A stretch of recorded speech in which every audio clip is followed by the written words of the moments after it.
우리는 지난 시간에 우리의 인생이 날마다 하늘 아버지의 그 용서 아래 살아가는 삶이라는 사실을 확인했습니다.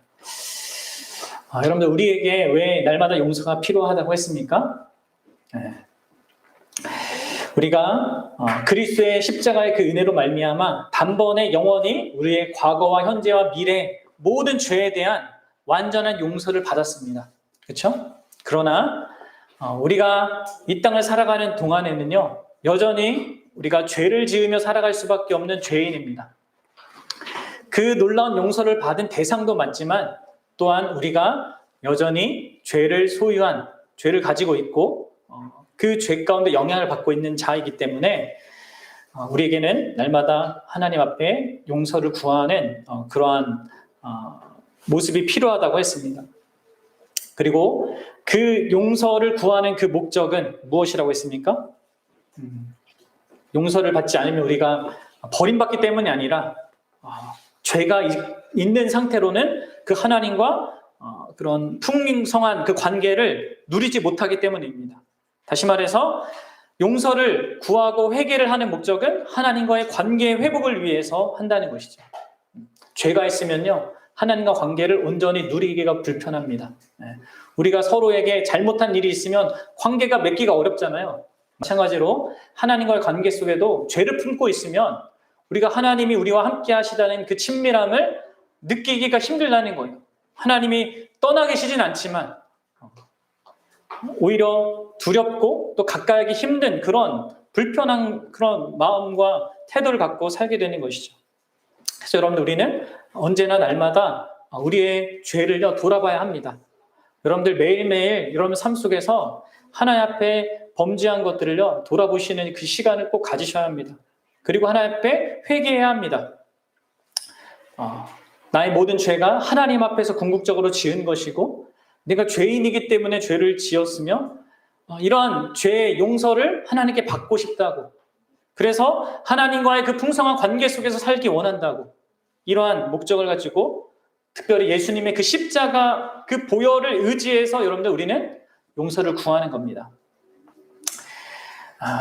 이렇게 주기도문은요, 우리가 매일 하나님의 그 용서가 필요한 잘하는 것을 우리에게 상기시키는 거예요. 그리고 여러분들이 제대로 이러한 죄를 다루는 인생을 살아가면요, 하나님과의 그 관계가 더 깊은 관계로 나아갈 수 있게 되는 겁니다. 죄를 대충 해결하거나 그냥 별것 아닌 것처럼 생각하면요, 계속 그 관계는, 하나님과 관계는 이렇게 간격이 벌어지고요. 그리고 결국은 나중에 하나님께서 징계하셔야만 하는 그런 상황이 벌어지는 거죠. 그런 과정을 통해서도 우리가 돌이킴을 갖게 되고 또 그런 깨지는 그런 과정도 필요할지도 모르겠지만, 하나님은 기본적으로 예수님은 주기도문을 통하여서 우리의 죄를 다루라고, 하나님과 관계 속에서 걸림돌이 되는 이 죄를 다루라고 지금 얘기해주고 계시잖아요. 인격적으로. 그렇죠? 그 이야기를 듣고 우리는 이것을 실천해야 되는 겁니다. 맞고서 정신 차리고 그 다음에 그렇게 하나님을 찾는 게 아니라 이러한 일상의 과정들이 필요하다는 거예요. 이런 악인들은 죄를 감추지만 하나님의 자녀는 더욱 하나님께 가까이 가기 힘쓰고, 그렇기 때문에 조그맣게 보이는 죄라도 우리는 깊이 회개하며 하나님의 자비를 구해야 합니다. 그리고 우리가 하나님과 가까워지면 가까워질수록 우리가 힘들게 싸우는 그 죄, 너무 버리기 힘들다라는 그런 죄들도 이길 수 있는 힘을 거기서 공급받는 겁니다. 죄를 나 혼자 갖고 씨름하면 이길 수가 없어요. 하나님의 도우심과 그분이 우리의 죄보다 더 복된 것을 가지고 있다는 것을 선명하게 알 때 죄와 싸울 힘을 얻게 되는 것이죠.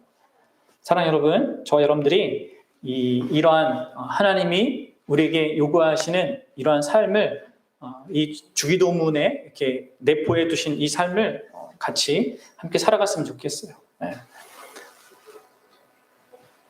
순서는 지금 한글 성경이 순서가 바뀌었다고 했잖아요. 먼저는 뭐예요? 우리의 죄를 사하여 주옵소서. 우리의 죄를 사하여 주옵소서. 그리고 우리가 우리에게 죄 지은 자를 사하여 준 것 같이, 이게 이어서 나오는 거예요. 그러니까 우리의 죄가 항상 하나님 앞에 용서받아야 한다는 그런 사실을 말해준다는 것을 기억하면서 그 하나님께 회개하는 그런 삶을 여러분 살아가십시오. 자, 그렇다면 우리가 하나님 앞에 회개하는 것과 이제 이어서 나오는 이거, 우리가 우리에게 죄 지은 자를 사하여 준 것 같이 라는 이 부분은 어떻게 연결되는 겁니까? 우리가 하나님께 용서를 구하는 것과 내가 나한테 죄를 지은 사람을 용서해 주는 것과 어떤 관계가 있냐는 것입니다. 이 부분을 여러분들 명확하게 아셔야 합니다. 우리가 하나님께 용서를 구하는 삶을 살아야 되는 것과 마찬가지로 우리에게 요구하는 것이 바로 이거예요. 우리가 우리에게 죄 지은 사람을 용서해 줘야 한다는 것. 그것이 하나님께 용서를 받은 자가 마땅히 살아내야 할 그 삶의 모습이라는 것입니다. 오전에 말씀과 이렇게 연결하자면 이게 하나님의 뜻이에요. 우리 삶 가운데 이게 필요하다는 것이죠. 많은 것이 있지만 주기도문에서 매일매일 우리에게 강조하여서 예수님이 항상 의식하며 우리더러 살게 하신 그 삶이 뭐냐면 우리에게 죄 지은 자를 용서해 주는 삶입니다. 이것이요, 우리 신앙생활에 결정적으로 중요합니다. 이것은 우리가 선택할 문제가 아니에요. 해도 되고 안 해도 되는 그런 문제가 아닙니다. 온전히 순종해야 할 하나님의 분명한 뜻입니다. 씨름은 할 수 있지만 이걸 할 수 있을까 없을까 이런 씨름을 할 수 있겠지만 내가 나한테 잘못한 사람을 용서해야 되는지 안 해야 되는지 고민할 필요는 없어요. 그렇죠? 용서해야 합니다. 이것은 마치 이 주기도문에서 보듯이 어떤 의미에서는 하나님께 용서받을 근거가 되기도 합니다. 잘 생각하세요. 여기서 근거는 하나님께 용서받을 그 근원적인 근거를 말하는 것이 아닙니다. 여기서 근거는 하나님과 관계를 누리는 데 있어서의 근거예요. 그러니까 좀 차이가 있는 것을 여러분 아셔야 됩니다. 마치 내가 용서를 하지 않으면 하나님이 용서해주지 않는 것처럼 말할 정도로, 그리고 정말 그렇게 하시거든요. 그런 내용이 다음에 나오는데 그럴 정도로 중요하다는 겁니다. 여러분들 마태복음 6장 14절과 15절을 한번 봅시다. 읽어봅시다. 마태복음 6장 14절 15절. 주기도문 바로 뒤에 나오는, 주기도문이 끝나자마자 나오는 내용이 이거예요. 14절과 15절입니다. 시작. 너희가 사람의 잘못을 용서하면 너희 하늘 아버지께서도 너희 잘못을 용서하시려니와 너희가 사람의 잘못을 용서하지 아니하면 너희 아버지께서도 너희 잘못을 용서하지 아니하시리라. 네. 보십시오. 네. 얼마나 이것이 중요하면 우리가 우리에게 죄 지은 사람을 용서하는 것이 얼마나 중요하고 반드시 그렇게 해야 되는 내용이냐면 그렇게 하지 않으면 너희도 용서받지 못한다 라고 말씀하실 정도로 우리에게 중대한 문제라는 것입니다. 그렇죠? 너희가 다른 사람 용서 안 해? 그럼 나도 너희를 용서하지 않을 거야. 그러면 하나님께서 이렇게 얘기할 정도의 내용이라는 거예요. 그럼 마태복음 18장 가면 베드로가 예수님에게 또 이와 비슷한 질문을 합니다. 예수님, 내가 형제가 나한테 범죄했을 때 몇 번이나 용서해 줘야 합니까? 뭐라고 하셨습니까, 예수님이? 네. 예수께서 이르시되 내게 이르노니 7번뿐만 아니라 7번을 70번까지라도 할지니라. 7 곱하기 70, 490번 하라는 겁니까? 네. 무한 계속해서 용서해 주라는 거죠. 사랑하는 여러분, 이렇게 계속해서 예수님이 강조할 정도로 이것이 우리 인생에서 우리가 삶을 살아가는 데 있어서 신자의 삶의 태도로서 너무나 중요하다는 겁니다. 우리 인생을 향한 하나님의 명확한 뜻이 용서하는 삶이에요. 여러분 이것을 알고 있습니까? 우리의 삶 속에 그래서 내가 용서할 일들이 많이 있는 겁니다. 모든 관계 속에서, 부부와의 관계 속에서, 자녀와의 관계 속에서 용서할 일들이 수없이 생기는 겁니다. 왜요? 그것을 우리가 행해야 되거든. 교회 안에서도 마찬가지입니다. 교회 안에서도 이런 용서가 필요한 상황들과 형편들이 일어나는 겁니다. 그냥 아무런 문제가 없는 것이 교회가 아니라 이런 하나님의 분명한 뜻이 서로에게 나타나고 드러나기 위한 일들이 일어나는 것이죠. 사랑하는 여러분, 여러분들은 용서하고 있습니까? 용서하는 자입니까? 기꺼이 다른 사람을, 나한테 잘못한 사람을 용서하는 자입니까? 예수님이 이렇게 얘기하시잖아요. 너에게 잘못한 사람, 그 사람 용서하지 않으면 하나님께서 용서하지 않아. 근데 여러분 여기서 잘 보십시오. 여전히 너의 아버지가 용서하지 않는다고 합니다. 그렇죠? 이게 놀라운 거예요. 그러니까 내가 용서하지 않으면 하나님이 나를 버리시는 게 아니라 아버지로서 용서하지 않는다는 거예요. 그럼 이게 이해가 됩니까? 우리가 죄를 범하고 나한테 죄를 범한 사람을 이렇게 용서하지 않는 그런 일을 한다고 해서 이제 자녀가 아닌 그런 상황이 되는 게 아니라 하나님과의 관계에서 어떤 그 제한을 경험한다는 겁니다. 예를 들어서 여러분들 우리 보윤이와 보성이가 잘 놀다가 자주 다투는 일이 생깁니다. 특히 우리 보성이가 좀 잘못한 일이 많이 더 있겠죠. 그러다 보면 이제 그 아빠로서 어떻게 합니까? 보성이한테 너 누나한테 그렇게 하면 안 돼 하면서 단호한테로 꾸짖죠. 훈계를 합니다. 그럼 보성이가 저한테 이제 울면서 죄송해요 하면서 처음에는 막 안 하려다가 계속 좀 소리도 높이고 좀 무섭게 이렇게 하면 이렇게 죄송해요 하면서 이렇게 꼬리를 내지 않습니까? 그리고 나서는 제가 뭐라고 하겠습니까? 너 누나한테 가서 사과해야 돼. 미안하다고 말하고 사과하고 누나 안아주고 와. 이렇게 얘기한단 말이에요. 그 전까지는 아빠는 너 용서하지 않을 거야. 뭐 이렇게 얘기를 하는 거죠. 그러니까 이런 맥락입니다. 보성이가 저에 대해서 아빠와의 관계 속에서 원래는 뭐 그런 어떤 벽이 없잖아요. 그냥 같이 놀고 막 재밌게 막 하고 뭐 이런 관계 속에 있다가 잘못한 어떤 일, 특별히 보윤이한테 자기 가족한테 잘못한 그 일을 행할 때는 단호하게 대할 수밖에 없고 거기에 대해서 혼을 낼 수밖에 없는 겁니다. 그리고 그것들을 해결하기 전까지는 아빠는 용서해주지 않을 거야 너를 하면서 보윤이가 그것들을 보성이가 해결하고 오기까지 기다려야 되고 또 이렇게 그런 상황들을 이렇게 기다려줘야 하거든요. 그러니까 이런 맥락에서 용서하지 않는 거죠. 그러니까 큰 맥락에서는 이미 언제나 용서할 준비가 돼 있습니다. 부모로서. 그러나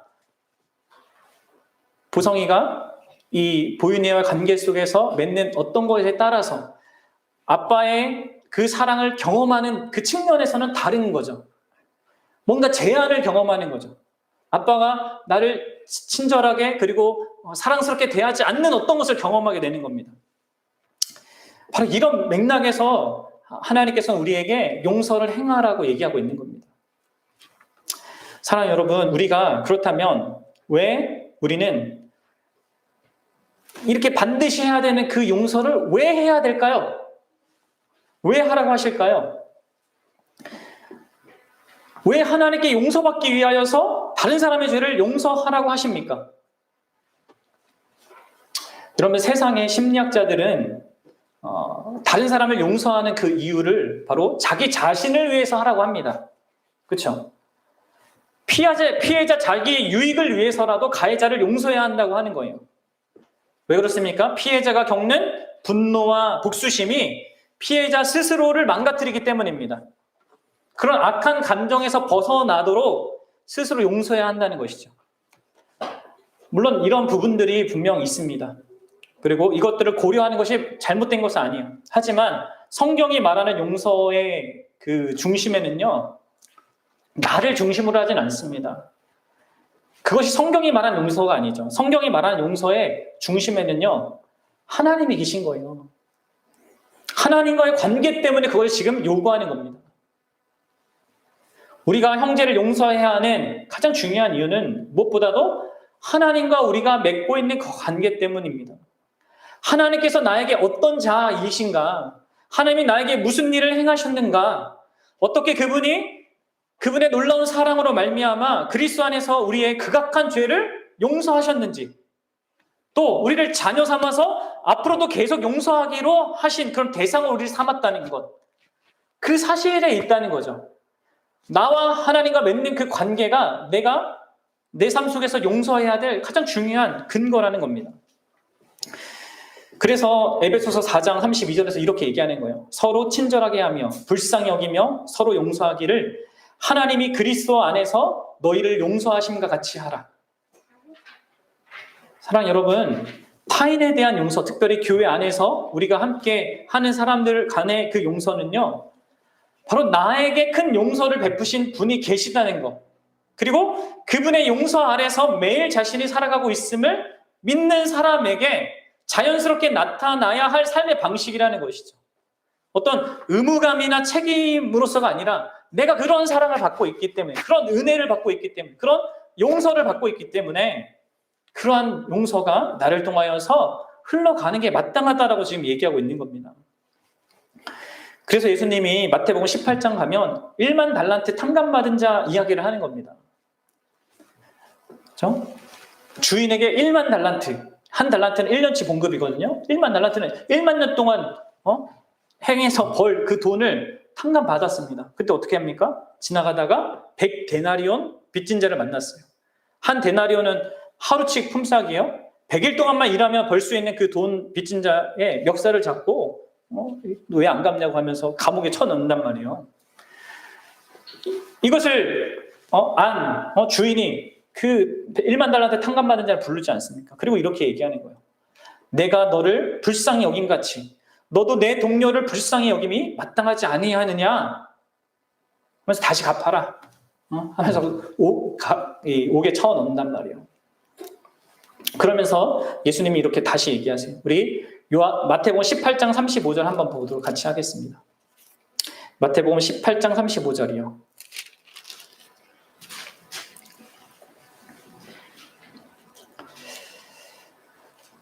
18장 35절 같이 읽어봅시다. 시작. 너희가 각각 마음으로부터 형제를 용서하지 아니하면 나의 하늘 아버지께서도 너희에게 이와 같이 하시리라. 아멘. 그렇습니다. 이토록 강조하시고 계시죠, 예수님이. 마음으로부터 형제를 용서해라. 교회의 지체를, 또 가족을, 남편을, 아내를, 자녀를 용서해라. 이렇게 하고 있습니다. 왜요? 하늘 아버지와의 관계 때문인 거예요. 그리고 여러분들, 왜 우리가 형제를 또 우리 특별히 교회 안에서 만난 이 관계 속에서 왜 서로를 용서해야 됩니까? 바로 두 번째 이유는 그 사람이 맺고 있는 하나님과의 관계 때문에 그렇습니다. 죄를 범한 형제가 아무리 잘못을 했더라도 그 대상은 여전히 하나님의 사랑받는 대상입니다. 그가 잘못했다고 해서 용서하지 않고 복수하려고 하거나 무시하려고 하는 것은요, 그를 사랑하고 그를 자녀로 대하는 하나님을 또한 대적하는 것이죠.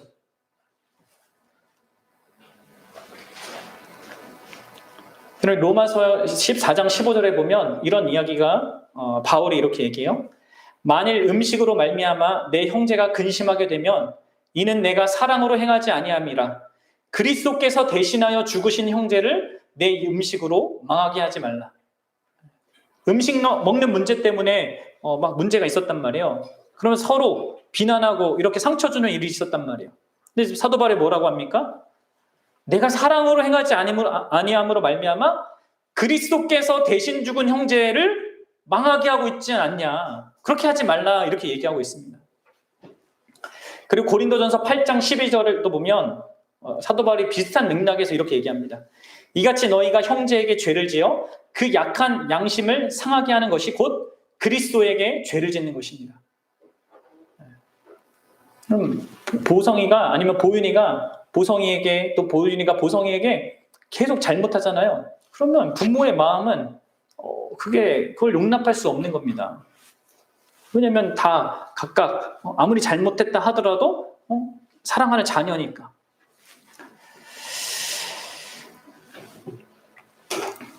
여러분들, 이런 맥락 속 내가 하나님과 맺는 관계, 그리고 하나님이 그 대상과 맺는 관계, 이런 맥락 속에서 우리는 용서해야 하는 것입니다.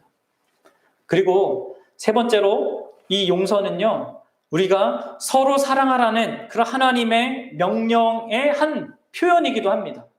내가 다른 사람을 사랑할 수 있는 구체적인 한 표현이라는 것이죠. 왜 그렇습니까? 그러니까 여러분들 보십시오. 기독교가 얘기하는 용서는 전적인 자기중심적인 자기의 어떤 마음의 무언 짐이나 어려움을 해소하기 위한 것이 아니라 하나님 때문에 하는 것이고 타인을 위해서 하는 것입니다. 왜 이게 사랑의 구체적인 한 표현입니까? 바로 죄를 지은 가해자는요, 일반적으로 완전 나쁜 마음을 가진 사람 아니라면 일반적으로 마음의 가책을 갖고 있습니다. 죄책감에 시달리게 됩니다. 그렇죠?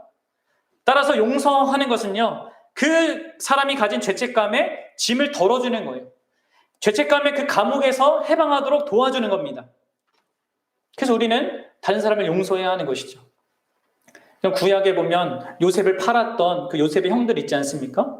요셉이 총리가 되어서 이렇게 자기의 가족을 다 품어주고 거기서 살게 되었습니다. 이제 자기 아버지인 야곱이 죽게 되는 그런 시점이 다다랐어요. 그 형들은 불안했습니다. 요셉이 아버지가 죽으면 우리에게 복수하면 어떻게 되냐. 그래서 아버지한테도 막 가서 얘기하고 요셉에게도 다시금 용서를 구하죠. 우리를 죽이지 마라. 우리가 잘못했다 하면서 막 합니다. 요셉은 그런 죄책감과 불안 속에 살고 있던 형제들에 대한 그런 안타까운 마음과 미안한 마음을 이렇게 표현합니다. 형들이요, 내가 하나님을 대신하겠습니까? 여러분 보십시오. 요셉이 용서하는 그 근거에도 하나님이 근거되어 있잖아요. 하나님과 자기의 관계, 하나님이 그들과 맺고 있는 그 관계, 그리고 그들이 그 죄책감으로 해서 고통하고 있는 그들의 상태를 가지고 그들을 위하여서 지금 용서를 하고 있는 것입니다. 사랑하는 여러분, 그러니까 하나님께서 우리에게 요구하시는 그 용서는요, 하나님의 자녀다운 모습을 하나님께서 요구하시는 거예요. 하나님과 관계 속에서 맺는 그 하나님의 자녀다운 그 자녀의 모습을 갖게 하시는 것입니다. 그리고 무엇보다도 하나님과의 그 친밀한 관계를 계속 더 풍성히 누리게 하기 위해서 이 용서를 요구하시는 것이죠. 그렇다면 여러분들, 마지막으로 우리는 어떻게 용서를 해야 할까요? 여러분들, 어떻게 우리는 용서해야 되겠습니까? 다른 사람에 대한 사랑 때문에 용서하는 것이기 때문에 여러분들, 우리가 해야 될 그 용서는요, 그냥 하는 용서와 다릅니다. 우리의 용서는 상대방이 자신의 죄를 깨닫고 그 죄에 대한 고백과 용서를 구하는 것을 전제로 합니다. 여러분, 이것을 분명히 아셔야 돼요. 그냥 상대와 상관없이 나 스스로 내 안에서 용서하는 것은요, 자기 자신을 위해서 하는 거예요. 그렇지 않아요. 성경이 말하는 용서는 타인을 위해서 하는 겁니다. 그렇기 때문에 그 타인이 죄를 깨닫고 하나님 앞에서 회개하고 온전해지도록 돕기 위해서 여러분들 용서하셔야 하는 것이죠. 그래서 여러분들, 속으로 자기만 용서해서는 안 되는 거예요. 어떤 사람들은, 기독교인들은 죄 지은 상대방이 자기에게 사과하고 용서를 구하는 것과 관계없이 무조건적으로 용서해야 된다, 이렇게 주장합니다. 여러분들, 그렇지 않습니다. 하나님께서 여러분들 우리에게 무조건적인 그 무조건이라는 것이 우리가 죄를 깨닫지도 않고 하나님께 회개도 하지 않고 용서를 구하지도 않고 용서해 준다는 것을 얘기하는 겁니까? 그렇지 않죠, 여러분들. 하나님이 우리를 용서해 주실 때에도 십자가의 희생이라는 엄청난 대가를 지불하신 것을 근거로 해서 용서해 주시고요, 우리의 죄를 깨닫게 하시고 그것을 고백하게 하신 후에 용서라는 것을 베푼다는 거예요. 예수님을 믿는 그 순간에도 자기 죄를 깨닫게 하시고 그것에 대해서 피 흘리신 예수님의 그 희생과 그 죄가 담당해야 될 그 대가, 그것이 무엇인지 알게 하는 것 가운데서 하나님께 용서를 구하게 하고 그 용서를 받게 한단 말이에요. 예수님을 믿고 난 이후에도 마찬가지입니다. 하나님께서 우리에게 죄를 깨닫게 하시고 그리고 그 죄에 대해서 하나님 앞에 그것을 고백하게 하시는 식으로 하나님은 우리를 매일매일 용서의 삶으로 갖게 하시잖아요. 그냥 용서하는 게 아니야. 아무런 어떤 그런 과정 없이 하는 게 아니란 말이에요. 그래서 요한일서 1장 9절에서 이 얘기가 있는 거예요. 만일 우리가 우리 죄를 자백하면 그는 미쁘시고 의로우사 우리 죄를 사하시며 우리를 모든 불의에서 깨끗게 하실 것이요. 우리의 죄를요 하나님께 고백을 해야 돼요. 인정을 해야 된다고요. 그리고 용서를 구하는 겁니다. 마찬가지로 우리가 형제를 용서한다는 것은 무조건적인 용서가 아닙니다. 형제가 죄를 깨닫도록 권하고 또 회개할 때 용서하는 겁니다. 그래서 여러분들 우리 성경 한 구절만 보겠는데 마태복음 18장 15절에서 17절을 한번 좀 보도록 하겠습니다. 15절에서 18절인데요. 여기에 어떻게 형제를 용서하는지에 대한 그런 순서가 나옵니다. 보십시오. 18장 15절부터 17절. 이건 너무나 당연한 거 아닙니까? 자녀들을 용서하려고 할 때도 그가 자기 죄를 깨닫고 그거에 대해서 고백하게 하고 그것을 다시 안 하게끔 결단을 받은 다음에 하잖아요. 그렇죠? 그렇게 하는 겁니다. 15절부터 17절까지 보겠습니다. 시작. 내 형제가 죄를 범하거든 가서 너와 그 사람과만 상대하여 권고하라. 만일 들으면 내가 내 형제를 얻을 것이요 만일 듣지 않거든 한두 사람을 데리고 가서 두세 증인의 입으로 말마다 확증하게 하라. 만일 그들의 말도 듣지 않거든 교회의 말하고 교회의 말도 듣지 않거든 이방인과 세리와 같이 여기라. 그럼 여기에 순서가 나오잖아요. 먼저는 어떻게 합니까? 막 다른 사람한테 알리지 말고 먼저 1대1로 그 죄를 지은 형제에게 가서 회개를 권면하고 회개하면 용서해 주는 것입니다. 근데 그렇게 해서 안 들을 때는 어떻게 합니까? 두세 명 같이 이것들을 객관적으로 잘 봐줄 수 있는 그 지체를 데리고 가서 그 사람을 다시 권하고 회개하면 용서해 주는 거예요. 그럴 때도 말을 안 들을 때는 어떻게 해요? 교회 전체가 전체적으로 이 문제를 문제 삼고 그거에 대해서 회개를 권면하고 거기에 대해서 회개하면 용서를 해주는 겁니다. 그런데 만약에 이런 교회에서 교회적으로 공동체적으로 했는데도 불구하고 그것을 수용하지 않고 자기 죄를 회개하지 않는다. 그러면 교회에서 권징해서 출교하도록 되어 있습니다. 그러니까 여러분 이러한 모든 용서의 과정들은 그냥 무조건적인 아무 생각 없이 내 편에서만 하는 게 아니라 그 대상을 위해서 진짜 그 대상이 온전히 하나님께 회복되어지도록 돕는 일까지 포함해서 용서해 주는 것을 말해주는 거예요. 왜 이렇게 하나님께서는 회개와 죄 고백을 조건으로 용서를 해줍니까? 왜 그렇겠습니까? 용서의 목적이 관계의 회복이기 때문에 그래요. 깨어진 관계가 회복되려면 죄 고백이 있어야 되고요. 용서해 주는 것이 있어야 돼요. 이건 나와 하나님과의 관계에서도 그렇고요. 다른 사람과 나의 관계 속에서도 그렇습니다. 서로 불편함이 없는 것을 넘어서서 다시금 진정으로 예수님 안에서 서로 사랑하는 관계로 회복하기 위해서는요. 이런 과정이 필요한 거예요. 특별히 보세요. 가해자의 편에서도 이런 전인격적인 그 자기의 잘못에 대한 인식, 그리고 그거에 대해서 미안해하고 또 슬퍼하는 마음, 그리고 다시는 그런 죄에 대해서 자신이 범하지 않겠다고 하는 그런 결심과 또 필요하다면 해야 될 그 보상까지 하겠다는 그런 전인격적인 반응 속에서 회개의 과정을 거치고 그것을 고백을 하는 게 필요한 겁니다. 그리고 그 죄 고백을 받는 사람의 입장에서도 유사한 과정을 거치는 거예요. 가해자가 고백하는 그 죄를 죄로 인식해야 되죠. 다 사람들이 다 죄를 지으며 사니까 그럴 수도 있지 하면서 넘어갈 게 아니에요. 그거에 대한 그게 죄고 잘못이란 것을 분명히 스스로도 알고 인정해야 되고, 그리고 그를 용서해 줄 때 그 대상을 불쌍히 여기는 마음을 가져야 되죠. 그래, 우리 다 죄인이기 때문에 그런 잘못도 범하게 되고 그런 형편에 있게 되지. 그리고 뭐합니까? 또 의지적으로 이렇게 결단해야 합니다. 내가 다시는 그 죄 때문에 너를 달리 여기거나 추궁하지 않겠다. 그러니까 가해자 입장에서도 이런 우리의 이성과 감정과 의지를 동반한 전인격적인 죄 고백이 있어야 되고, 이 피해자 편에서도 그러한 상황들에 대한 그 죄에 대한 인식과 그리고 마음에 대한 불쌍히 여기는 마음과 또 그 죄에 대해서 다시 언급하지 않겠다고 하는 결단, 이러한 전인격적인 죄 용서의 그런 과정이 있어야 한다는 것이죠. 그래서 여러분들이 용서하고 난 다음에 다시 그 죄를, 과거의 그 죄를 또 언급하는 것은요, 그 용서를 한 사람이 죄를 짓는 거예요. 여러분들, 그래서 우리가 가해자나 피해자가 죄 고백과 그 용서가 그렇게 그런 과정들이 바르게 일어나면 두 사람의 관계 속에서 관계 회복이 일어나는 것이죠. 이게 다 같이 있어야 되는 겁니다. 사랑 여러분, 우리는 죄인입니다.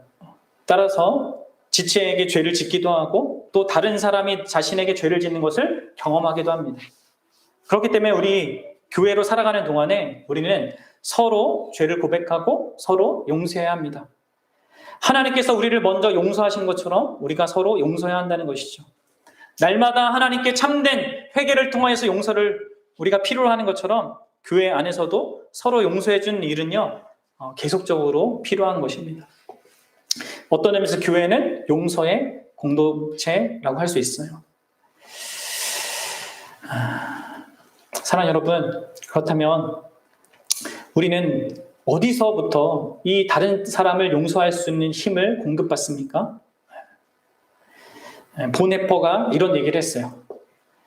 내가 그의 죄를 져주는 방법은 내가 공유하고 있는 그리스도의 십자가의 능력으로 그를 용서해 주는 것뿐이다. 이처럼 십자가를 지라는 예수의 호소는 모든 따르는 자를 죄 용서의 친교로 이끈다. 죄 용서야말로 제자에게 권할 그리스도의 고난이다. 이것은 모든 그리스도인이 받는 고난이다.